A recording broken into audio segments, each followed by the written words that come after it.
kipindi cha Karamu ya Neno, na karibu tukaweza kuandamana kwa pamoja. Ni ombi langu na tumaini langu kwamba unatupata vilivyo, na ni asante kwa sababu ya kila wakati ambapo unajiunga pamoja nami katika mankuli ya mchana, kipindi Karamu ya Neno. Ningali nashuhudia wokovu na kujua kwamba ni kwa damu ya dhamana kuu tumenunuliwa, na kwa uwezo wa neno tungali tunatembea katika njia ya wokovu. Na leo tunaanza msururu wa fundisho la kumwelewa Roho Mtakatifu. Maana ni kupitia uwezo wa Roho Mtakatifu tunaweza kukemea dhambi na mambo yale mengine yote tunayofaa kuweza kuyaelewa. Usibanduke, endelea kujiunga nami katika meza hii ya karamu la neno la mchana wa siku hii ya leo. Na tukaweza kuomba. Tunakusifu, tunakuabudu mtakatifu Yawe, Muumba wa mbingu na nchi. Tunasema hakuna mwingine aliye kama wewe. Tumekuabudu na kukuadhimisha ni kwa sababu umetukuka kuliko miungu yote. Tunasema ni asante, ni kwa sababu ya kutupa uhai na uzima. Tunasema ni asante kwa sababu ya kutupatia hali hii ya kuweza kumega mkate wako. Wale wote waliojiunga pamoja nami, nazungumza baraka juu yao katika jina la Masihi Yeshua, nikiomba Mfalme kwamba roho wa kuelewa utazidi kushuka juu yetu, ili tukakujua zaidi kwa mapana, marefu, hata na kina.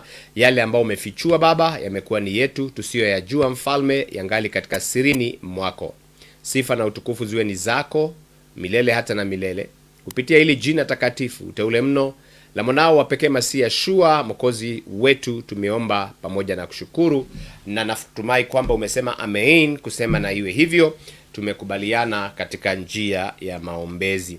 Nataka niseme kwamba watu wengi wanamjua Muumba wa mbingu na nchi, wengine wakataja jina lake, wengine hawakulitaja, na wengine wakamjua hata na mwana wa pekee aliyetundikwa akafa, wakamjua na wakamwamini. Lakini mara kwa mara unajikuta kwamba waumini ambao wanamjua Baba wetu Yawe, wanamjua Yeshua HaMashiach, wakati mwingine hawachukui uzito wa kumwelewa huyu Roho Mtakatifu ni nani. Na kwa hivyo ni ombi langu tutaingia katika hali ya kuchambua pamoja na wewe, kutafuta mapana na marefu ya ni nani Roho Mtakatifu. Kwa maana utata huko, hata topic ya Roho Mtakatifu inapojadiliwa kunakuwa na vuta nivute huwa inakuja kwa sababu hatujafika katika kiwango kimoja cha kuweza kuelewa kile ambacho tunachojadili. Lakini Baba akasema anatamani tuwe roho moja, tuwe imani moja, kama vile Elohimu aliyeumba mbingu na nchi yawe mtakatifu alivyo mmoja. Kitabu cha kufungua somo nitasoma kitabu cha Yohana Injili mlango wa 14 mstari wa 16 na 17. Imeandikwa, nami nitamuomba Baba, naye atawapa msaidizi mwingine akae nanyi hata milele, ndiye Roho wa kweli. Mtazamaji mpendwa, Yeshua akiwa hapa duniani alikuwa anawahimiza wanafunzi wake kwamba msaidizi Roho atakuja. Hapa anaitwa Roho wa kweli. Itafika wakati tunapoendelea kumjua, tutakuta majina aina mbalimbali ambayo yameweza kutumiwa ndani yake. Na kwa hivyo tutakapoweza kumwelewa Roho Mtakatifu na kumtambua, tutajua kwamba Roho Mtakatifu sio hisia tu. Vile watu wanavyo saa zingine unaona mtu akitetemeka, inasemekana kwamba ni ujazo wa Roho, wala nguvu isiyoonekana, lakini ni utu. Nasema utu kwa sababu anahisia na mambo kama hayo, lakini wakati mwingine watu wanamuona kana kamba ni kitu. Roho si kitu, Roho ni utu. Yeye ni Roho wa Yawe, ni sehemu ya Roho wa Yawe. Alifanya kazi ndani, anafanya kazi ndani yetu, na vile vile pia hupitia watu wake. Na kwa hivyo tutakapokuwa katika hali ya msururu wa mafundisho haya, tutaanza kujiuliza maswali kama kumjua Roho Mtakatifu ni nani, tuelewe Roho ni nani, kuelewa jinsi anavyofanya kazi. Na kwa hivyo katika wiki hii tunapoendelea, tutajaribu kutafuta njia ya kumwelewa hata na zaidi. na ni nini hapendi, ni nini anapenda. Unaweza ukamuudhi ama huwezi ukamuudhi, na kuelewa anavyofanya kazi ndani yetu, ili Roho anayejifananisha asije akatudanganya kwamba yeye ni Roho Mtakatifu, na ili hali si yule Roho atokaye kwa Baba yetu. Tutajifunza jinsi ya kutembea na yeye. Ni vipi tunaweza kutembea kwa ujazo wa Roho, na ni vipi tutatembea na yeye bila kumuudhi na kuwa na uhusiano mzuri na yeye Roho Mtakatifu. Na vile vile pia tutajifunza jinsi ya kutambua sauti yake. Kwa nini? Maana kuna roho nyingi zinafananazo na Roho Mtakatifu wa Yawe ambazo zimewapoteza wengi, na kwa hivyo jiunge pamoja nami kila wakati huu wa mwendo wa saa 6 na kuendelea, tunapoendelea kuangalia mambo haya ambayo nimeyataja. Na kwa hivyo siku hii ya leo ninaweka introduction ama utangulizi wa kuweza kujua mambo haya. Jambo lingine tutakaloliangalia kuishi maisha ya nguvu na ukomavu wa kiroho. Ni vipi utakaposema umejazwa na Roho, uwezo wa Roho yule ataonekana ndani yako, na vile vile utakuwa ni mtu ambaye amekomaa katika mambo ya kiroho, asiyepeperushwa upande wa kushoto, wa kulia, mbele ama nyuma kwa sababu anadanganyika. Lakini ukimfuata Roho Mtakatifu, basi mambo yatakuwa ni sawa sawa. Na tuulize swali hili, tutangulie na somo hilo la kwanza katika utangulizi. Roho Mtakatifu ni nani? Kitabu cha Yohana 14 mstari wa 26, Biblia inasema, lakini huyo msaidizi, huyo Roho Mtakatifu ambaye Baba atampeleka kwa jina langu, atawafundisha nyote. Kwa hivyo hapa tunapata kuelewa kwamba tukiulizwa Roho ni nani, jambo la kwanza tunaweza tukasema kwamba ni Roho wa Yawe, kumaanisha ni sehemu yake anaigawa kwa watu wake. Tutaangalia tukaona kwamba kuna mtu alijazwa Roho, na Roho huyo yule aliyekuwa ndani yake akagawiwa watu wengine. Vivyo Baba wetu na uwezo wake na ukuu wake wote anadondoa kisehemu chake mwenyewe, anampatia mtu. Akisha kupatia, ni nini kinachoendetokea? Tutazidi kujifunza katika fundisho letu. Vile vile pia Roho ni msaidizi. Ni msaidizi vipi? Tutaelewa. Wa kutufariji, wa kutusaidia katika mambo mengi mno. Baba atazidi kutusaidia kuelewa, ili wakati mwingine unapotafuta msaada mashariki ama magharibi, unakuwa kwamba unakosa msaada unaohitaji, uko karibu sana na wewe, kupitia uwezo wa Roho Mtakatifu. Vile vile Roho Mtakatifu ni mfariji, kwa sababu watu waliokombolewa, watu waliookoka, watu waliojazwa na Roho Mtakatifu hupitia mambo makuu na ya dhiki. Yeshua akasema kwamba kabla ya kufikia uzima wa milele tutapitia dhiki kubwa. Na kwa hivyo hata wakati ambapo tunapita katika bonde la uvuli wa mauti, wakati ambapo tuna shida, yeye husimama pamoja nasi, hatuachi, anatufariji na kutuhimiza kwamba jambo unalolipitia kwa wakati huu ni msimu, na msimu huo utapita. Vile vile pia tumesikia kwamba Roho atatufundisha na kutuelekeza katika kweli, na kwa hivyo tunaweza tukaita Roho Mtakatifu kuwa pia ni mwalimu. Na kwa hivyo unapoendelea kulichambua neno, Roho Mtakatifu anaweza akakukaribia kama vile Filipo katika kitabu cha Matendo ya Mitume alivyomkaribia Mhabashi aliyekuwa anasoma chuo cha nabii Isaia, lakini hakuelewa. Kupitia Roho Mtakatifu kuna fungu la maandiko utakuwa unalolisoma, Roho Mtakatifu akakufundisha, akakufunulia, na hapo ndipo tunaposema ni ufunuo. Mara kwa mara tunalia, ni kwa sababu kuna kitu kimewekwa kinakaa kana kwamba kimefunikwa, lakini mwalimu Roho Mtakatifu anapokuja anaweka ule ufunguo na kukufungulia kuweza kuelewa hata na zaidi.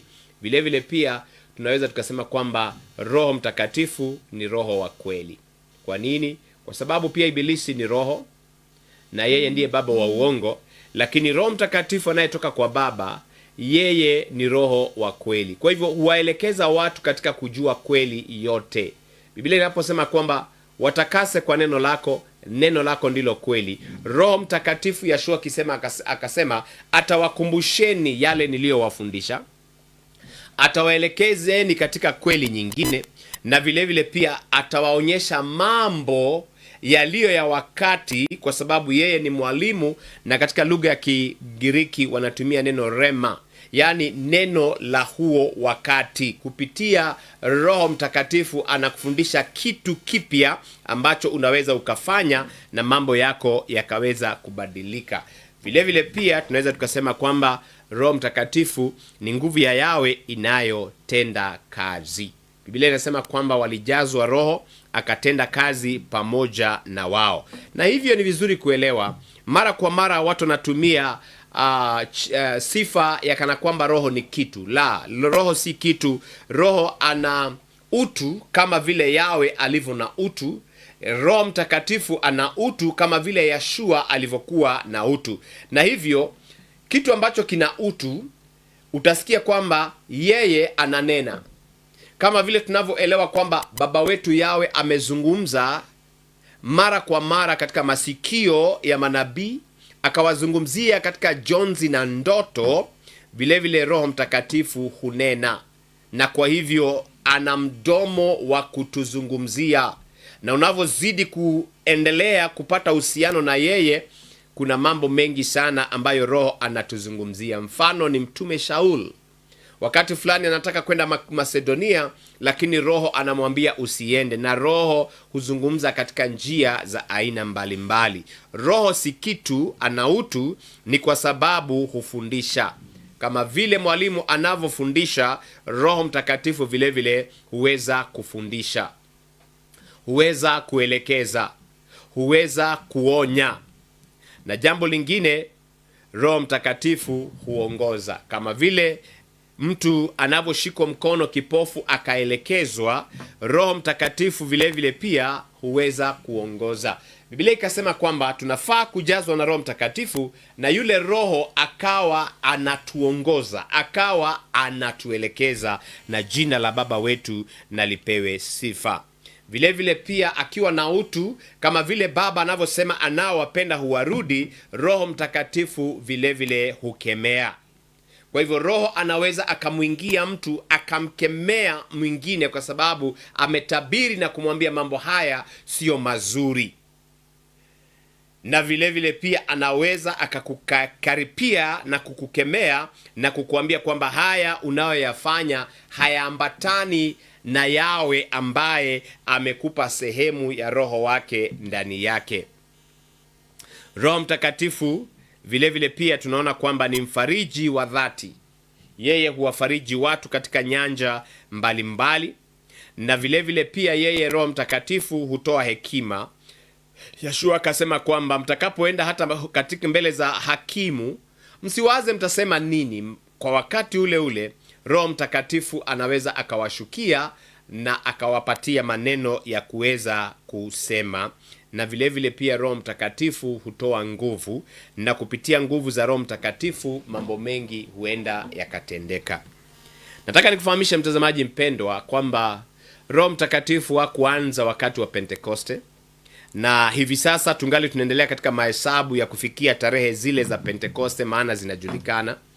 Na mwaka huu tunaamini kwamba tutakusanyika kwa uwezo wa Baba wetu katika tarehe 24 mwezi wa 5, siku ya Jumapili. Itakuwa ni sikukuu ya Pentekoste, na katika Agano la Kale inaitwa sikukuu ya Majuma. Na kwa hivyo watu wanaposema sisi ni wa Pentekoste, hawaelewi kusema Pentekoste ni siku ya 50, lakini ni kusema sisi tunaongozwa na Roho Mtakatifu. Roho hakuanza wakati wa Pentekoste, alikuweko kuanzia mwanzoni. Kitabu cha Mwanzo 1 sura yake ya 2 ni hivi: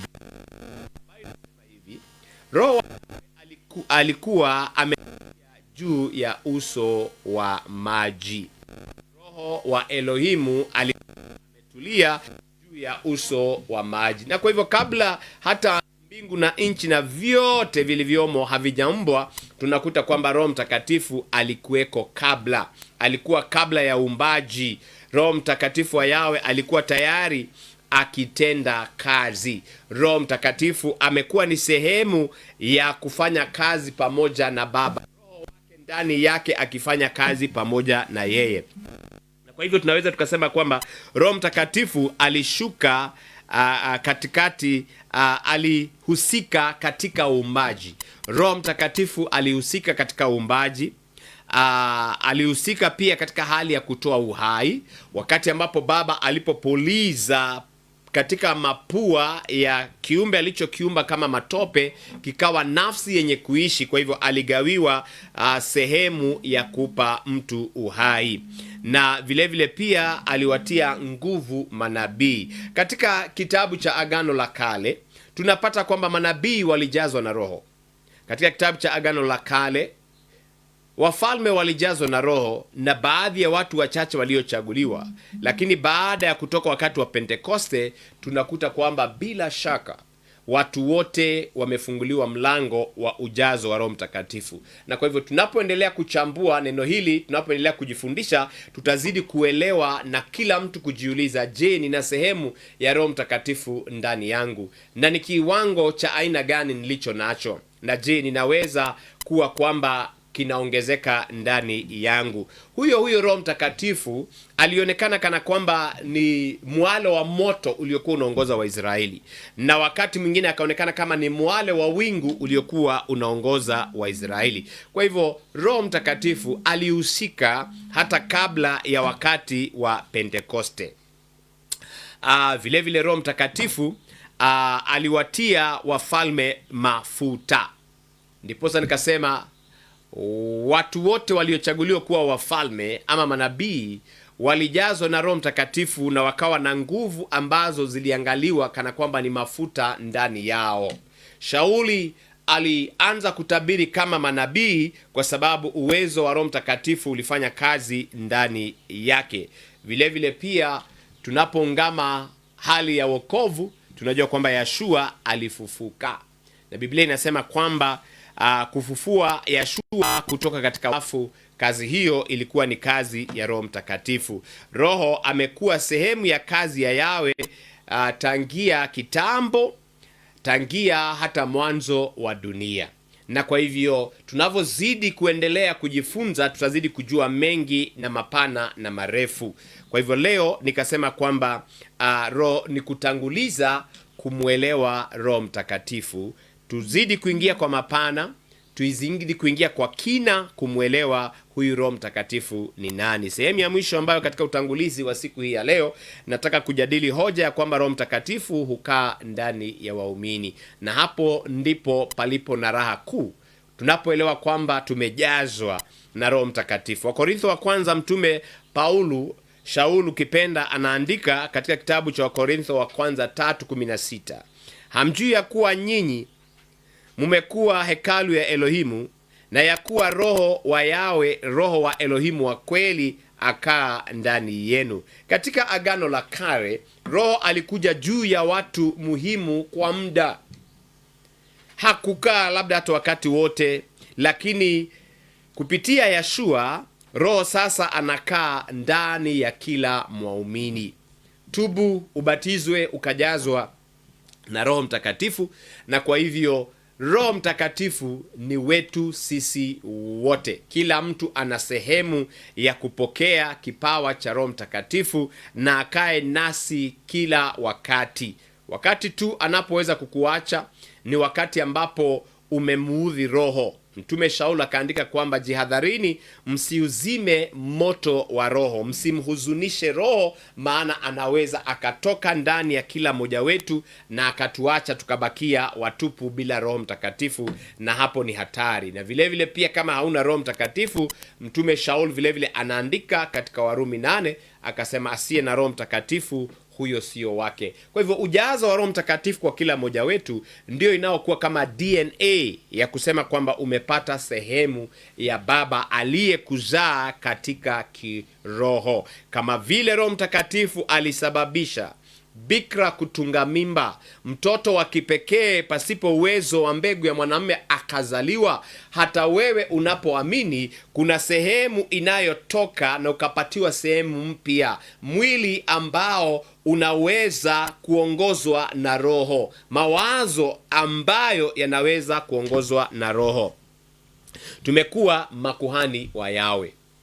Agano la Kale Makuhani walifanya kazi yao, wao pia walikuwa na sehemu ya ujazo wa Roho Mtakatifu. Sisi wote kama waumini tumepewa kazi ya kumhudumu Yawe. Kuhani kazi yake ya kwanza ilikuwa ni kumhudumu Yawe, kumtolea manukato, dhabihu zinazokubalika. Kwa hivyo midomo yetu ikatoa dhabihu zinazokubalika, sadaka za mikono yetu zikatoa sadaka inayokubalika, maana hatuji mbele za mtakatifu Baba Yawe mikono mitupu. Na jambo hilo lingine, tunabeba uwepo wa Yawe, the presence of Yawe to be with us. Uwepo wa Yawe ukiwa mwingi ndani yetu, hata mapepo yakituona yanatetema. Wakati mwingine hata yaongei, lakini kama kuna nguvu za uchawi zinazopita mahali ambapo ulipo, ikiwa umebeba uwepo wa Baba wetu Yawe, huwa zinakuondokea na zinatoroka. Ikiwa kuna nguvu inayojaribu kujiinua kinyume na roho wa Baba wetu Yawe, ukiwa umejazwa Roho Mtakatifu ndani yako, unaweza kudhihirisha kwamba wewe ni mtoto wa Yawe na umesimama hapo. Na hivyo inamaanisha kwamba hatujawahi kuwa peke yetu. Safari hii bila Roho Mtakatifu ni ngumu. Kwa hivyo tukijua tumejazwa Roho Mtakatifu, ni vile Yeshua alivyowaambia wanafunzi wake, msiondoke Yerusalemu hata mtakapojazwa na nguvu. Na kwa hivyo tukiwa tumejazwa nguvu, tunaamini kwamba hatuko peke yetu. Tunaamini kwamba Yawe hunena kupitia Roho wake. Yawe utuzungumzia kwa sauti ya upole. Wakati mwingine unasikia mtu anasema kwamba Yawe alinizungumzia, ukashindwa alikuzungumzia vipi? Ulisikia sauti inayosikika kama hii ninayokuongelesha? Kuna wakati ndio anaweza akazungumza kwa sauti inayosikika kwa masikio ya kawaida, na kuna vile anavyozungumza kwa sauti ambayo Roho peke yake ndiye anayeelewa, nafsi yako ikaweza kuelewa. Na tutafika mahali pa kuanza kuelewa hata wakati ambapo Mtume Shauli anasema utaomba katika Roho. Yaani unaomba katika lugha wengine hawaielewi, lakini wewe mwenyewe inakutia nguvu, maana roho yako inaelewa Roho aliye ndani yako anasema nini. Vile vile pia tukiwa na Roho ndani yetu, inamaanisha mili yetu lazima ibaki ikiwa mitakatifu. Na hapo ni kibarua si rahisi. Mtu aliyeokoka na kubakia kuwa ni mwokovu, kwa sababu ya unyonge na udhaifu wa wanadamu, watu hutaka kujipatia excuse kwamba ni lazima nitende dhambi, lazima niungame, lazima nikatubu. Lakini ukweli wa mambo ni kwamba ikiwa sisi tuwafuata nyayo zake Masihi Yeshua, alikuwa ana mwili, hakutenda dhambi. Na kwa hivyo hata na sisi tupigane vita vya kuamini kwamba kuna uwezekano usiwe na chembe yoyote ya dhambi ndani yako. Hiyo inawezekana kupitia ujazo wa Roho Mtakatifu. Ujazo wa Roho Mtakatifu. Tumeanza mafundisho ya Roho Mtakatifu. Ndugu yangu na dada yangu, usikose kujiunga pamoja nami kila mwendo huo wa saa 6 katika wiki hii, tunapoendelea kupanua mapana na marefu ya kumwelewa Roho Mtakatifu, huyu msaidizi wetu, huyu mwalimu wetu ambaye tunamstahili kila wakati. Na hadi tutakapoonana tena, share the message na tukutane kesho saa kama hii, kupitia jina takatifu yule mno la mwanao wa pekee Masihi Yeshua. Yawe Baba akubariki na kukulinda, Yawe akuangazie nuru za uso wake na kukufadhili, Yawe akuinulie nuru za uso wake na kukupa amani, katika jina la Mwokozi wetu Yeshua HaMashiach.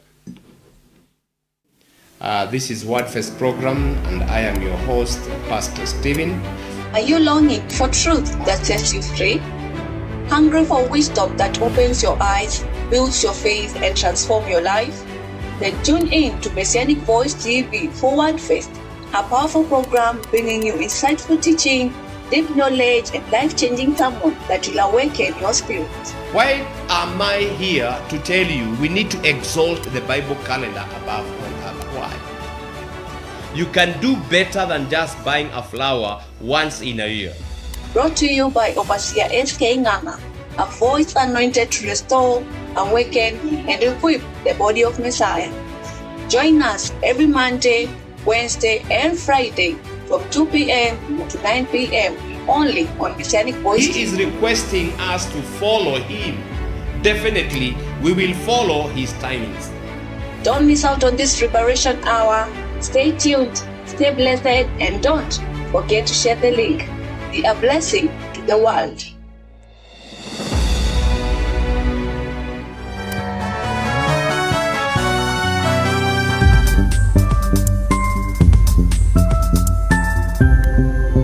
Messianic Voice TV, broadcasting grace and truth.